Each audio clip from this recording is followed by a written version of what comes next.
Hindi pa man nakaka-recover ang Tubataha Reef sa pagsadsad ng USS Guardian, isa namang Chinese fishing vessel ang sumadsad sa UNESCO World Heritage Site. Tinangka pa raw suhulan ng 12 mangingisdang Chinese na lula ng fishing vessel ang mga rumesponding park ranger. Saksi si Jam Sisante. Mahigit 2.5 buwan din ang inabot bago tuluyang naalis ang warship na USS Guardian na sumadsad sa South Atoll ng Tubataha Reef nitong Enero. Pero 10 araw lang matapos maalis ang barko, may sumadsad naman sa UNESCO World Heritage Site. Bandang alas 11:40 kagabi nang sumadsad ang isang Chinese fishing vessel sa North Atoll ng Tubataha Reef. May 1.1 nautical miles ang layo mula sa Park Ranger Station. Mahigit 157 talampakan ang haba ng bakal na fishing vessel na tumama sa mga bahura. May hull number na 63168, galing ito sa Fujian, China.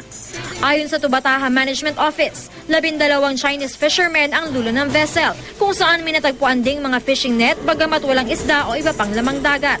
Nagtangka pa raw ang mga sakay na suhulan ng $2,400 ang mga park ranger. Titingnan natin yung damages to the reef kapareho nung sa Guardian, yung entry without a permit, yung mga kaso na yan. Pero ang karagdagan dito dahil ito ay fishing vessel, under the Tubataha law, considered poaching by foreigners yan. Sakay ng BRP Romblon, dadalhin ng Philippine Coast Guard sa Palawan Committee on Illegal Entrance sa Puerto Princesa ang mga mangingisda para imbestigahan. Yung committee ng legal entrant will determine whether they are poachers or not.